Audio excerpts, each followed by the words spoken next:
Hi friends, मी पल्लवी. माझ्या या चॅनलवर तुमचं स्वागत आहे. तर तुमच्यासोबत पण असं होते काय? सांगते काय ते तर.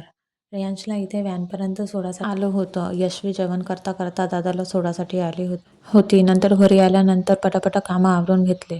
कारण की आज यशवीला अंगणवाडीमध्ये सोडायचं होतं. पटापट करण्याच्या नादामध्ये माझा हात तर अजूनच आणखीनच स्लो चालतो. असंच होते का तुमच्यासोबत? नक्की सांगा. आमच्या मॅडम कॉलेजचा पहिला दिवस असल्यासारख्या छान चष्मा वष्मा लावून चालल्या होत्या. निघता निघता म्हणत होते की माझा चष्मा पण दे, आणि चष्मा लावून चालली होती आणि बडबड जे सुरू होते.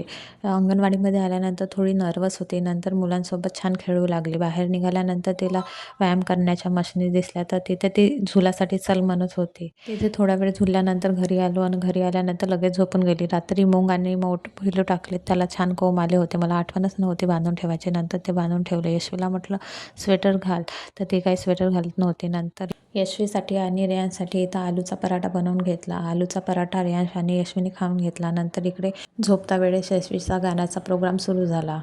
गौतमा तुझं माझा गुरुचा गुरु गौतमा तुझं माझा गुरुचा गुरु.